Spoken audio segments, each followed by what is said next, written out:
आज की वीडियो में हम बात करने वाले हैं एयर सर्किट ब्रेकर यानी एसीबी में जो रिले यूज की जाती हैं वो कौन कौन सी रिले होती हैं और उन रिले का क्या क्या काम होता है। आज की वीडियो का जो ये टॉपिक है वो आपको पढ़ाई में बहुत ही काम आने वाला है। साथ ही अगर आप कहीं पे जॉब करते हैं तो आपको प्रैक्टिकल में इसकी नॉलेज होना बहुत ही जरूरी है। तो चलिए ज्यादा देर ना करते हुए शुरू करते हैं अपनी इस वीडियो को। सबसे पहले हम बात करते हैं एसीबी यानी एयर सर्किट ब्रेकर में कितने रिले लगे होते हैं और उनका क्या क्या नाम है। तो जो एसीबी होती है उसके अंदर 3 रिले का यूज किया जाता है। सबसे पहले आती है शंट कॉइल या शंट रिले, दूसरे नंबर पे आती है यूवी रिले जिसको कि अंडर वोल्टेज रिले भी बोला जाता है, और तीसरी होती है क्लोजिंग रिले या क्लोजिंग कॉइल। इसके अलावा एयर सर्किट ब्रेकर में एक रिले का इस्तेमाल और किया जाता है जो कि एक इलेक्ट्रॉनिक रिले होती है जिसको माइक्रो लॉजिक कंट्रोलर के नाम से भी जाना जाता है। आज की इस वीडियो में हम हमारी पहली 3 रिले जो कि शंट रिले, यूवी रिले और क्लोजिंग रिले के बारे में बात करने वाले हैं। सबसे पहले हम बात करते हैं शंट कॉइल के बारे में कि शंट कॉइल का इस्तेमाल एयर सर्किट ब्रेकर में क्यों किया जाता है।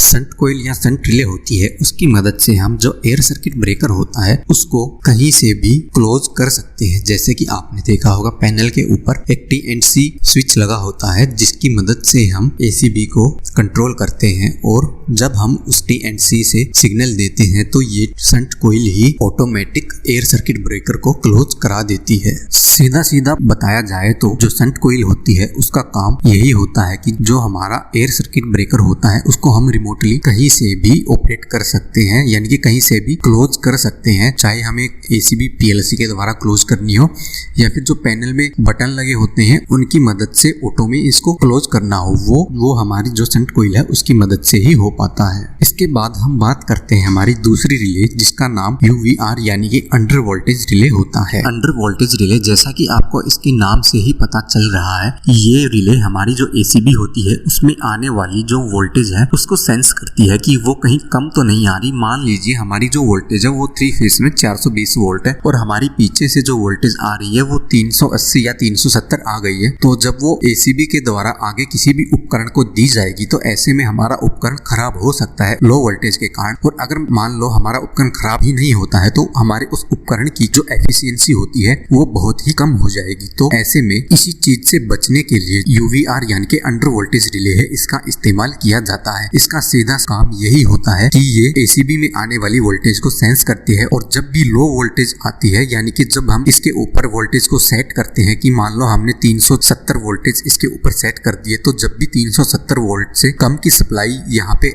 एसीबी के ऊपर आएगी तो ये हमारे एसीबी यानी एयर सर्किट ब्रेकर को ट्रिप कर देगी और जो पावर सप्लाई है वो आगे नहीं जाने पाएगी। आगे बढ़ने से पहले दोस्तों अगर आपने हमारे चैनल को सब्सक्राइब नहीं किया है तो आप हमारे चैनल को सब्सक्राइब कर सकते हैं। तो अब तीसरी रिले जो कि क्लोजिंग कॉइल होती है इसके बारे में बताने से पहले हम आपको बता दें जो हमने अभी तक बताई है 2 रिले शंट कॉइल और अंडर वोल्टेज, ये दोनों रिले हमारी जितनी भी एसीबी होती है वो चाहे किसी भी मेक की हो उन सभी के अंदर ये दोनों रिले लगाई जाती है। लेकिन अगर हम बात करें हमारी तीसरी यानी कि क्लोजिंग कॉइल या क्लोजिंग रिले की तो वो सभी एसीबी में इस्तेमाल नहीं की जाती। जैसा कि आपको पता होगा जो हमारी एयर सर्किट ब्रेकर होता है वो 2 तरह के होते हैं। एक होती है MDO यानी कि मैनुअली ऑपरेटेड ड्रॉ आउट, और दूसरी होती है EDO यानी कि इलेक्ट्रिकली ऑपरेटेड ड्रॉ आउट। तो ये 2 तरह की जो हमारी एसीबी होती हैं उनमें से हमारी जो MDO वाली MCB होती है उसके अंदर ये क्लोजिंग कॉइल नहीं होती, और जो electrically operated draw out ACB होती है